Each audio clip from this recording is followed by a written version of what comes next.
Hey, Christmas crew. This is Secret Santa, our family's longest tradition. So be here or be uninvited next year. It's great to talk to the three of you. If you don't mind, I have an individual question for Kristin first. I definitely want to know if you can share what it was like watching the Wicked movie for the first time for you. Emotional. I was hopeful because sometimes movie musicals aren't, when we do them poorly, we should get made fun of. And there's been a few bad ones. But I was so pleased with how beautiful it looked. But that Jon Chu chose to keep the story between the two girls as the star.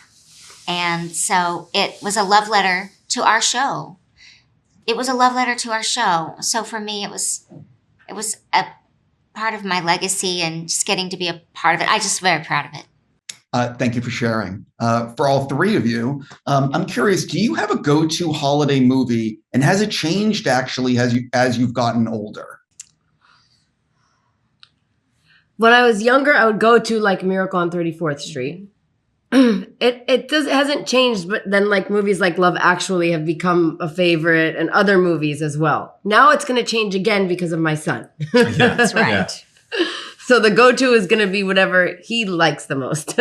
Absolutely. I grew up with Christmas Vacation, but one that I keep forgetting about that I love is Polar Express. I know it's animation, but the Polar Express, I love that film. Wow. Yeah. And now it's my turn. Yeah. You kind of said them all. I mean, I remember always wanting to watch the Muppet. Wasn't there like a Muppet Christmas thing? Uh-huh. But then I also didn't want to because I was deathly afraid of the Muppet Snookums or whatever. That like the sort of hairy monster looking thing. And so whenever that would come on, I had to stop, and then I had nightmares. So I think my parents were like, "We can't watch it anymore because of Snookums." The other one that is a funny factor for Christmas, not sentimental, would be Elf. Elf, of course. How could we have forgotten that one? Yeah, there's a bunch. Sitting where it takes place. Hello.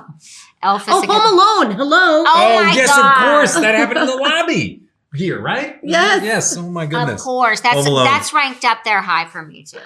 Yeah, we could do 8 minutes on just holiday movies, but sorry. So no, it's fine. I thank you for the answers. One of the things that I was so surprised to learn after I watched your movie was that it was directed by Stephen Herek, and I hadn't put his name together. And then I realized, oh shit, he directed Bill and Ted. Don't Tell Mom the Babysitter's Dead, The Mighty Ducks, like the list of movies he's helmed is crazy. So for all three of you, how many days on set before you started geeking out about one of his previous films? I did with Rockstar when I first had the call with him to direct the movie.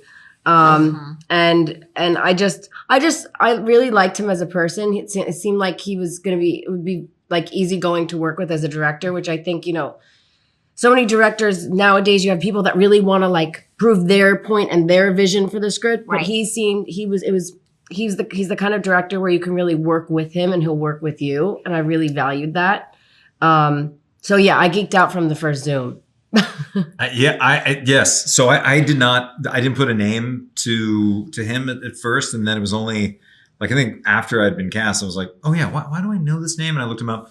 I realized one of my favorite childhood movies, which is The Three Musketeers. Like I was obsessed with, I went as one of the Musketeers for Halloween. Mm-hmm. Like I didn't know that he directed. And so we had a phone call before we even started shooting. And I was just, we're talking about like, what do we think the tone of our little secret is going to be? And then that lasted for 10 minutes. And then for the rest of like an hour, I just picked his brain about all of that and like shooting, a period piece and like carriages. And obviously given some of the actors that were involved, it was a pretty wild set.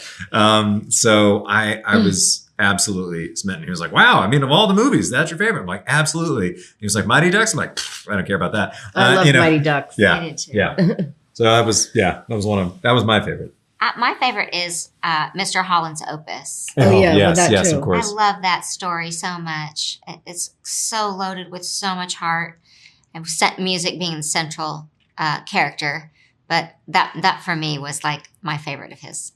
Like I said, his resume is crazy. One of the things I love learning about the behind the scenes, the making of movies. So is there anything you think that fans of this, soon to be fans of this, would be surprised to learn about the actual making of this movie? A lot of it was not shot on location. Right. And it feels like it is. Yeah. Like the whole movie, and the set was so good for the houses, Was. for your house, and all that. Actually, both houses. A lot of it was shot on a soundstage, True. which you just I don't think you feel when you're watching don't. It feels like it's all over the place, but it's centrally located. it. Yeah. Before I run out of time, Lindsay, I do have to ask you an individual question.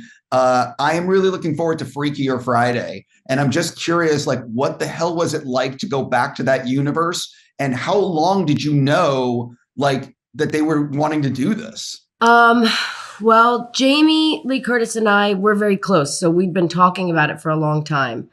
A few years we'd been talking about it. And then she was kind of like, okay, I'm going to pull the trigger on this and really start pushing for it. So when I was filming Irish Wish in Ireland was when she had the meeting and she was like, okay, they're in. And going back to working with Disney it's such a machine, Disney, that it was like, I really, in this weird way, I stepped on a lot and I was like, oh my God, I feel like I'm 10 years old again. Oh, I'm sure. Cause it was just it was just wild for me. And beautiful and such a great experience. And we had so much fun. And I'm so excited about the movie. I'm just so excited to share it with people. It's really beautiful. It's really fun. Yeah, we can't wait. Nice. Can you tease anything about it that for fans? It's so hard if I try to tease anything. I don't want to get in trouble with Mickey Mouse. I don't blame you. Yeah. Because there's so many exciting parts of it. I can't say anything. There's more music in this, I will say. Oh, cool. I appreciate you giving me anything. And for the three of you, thank you so much for giving me your time. Thank you. Good luck with the rest of your speed dating.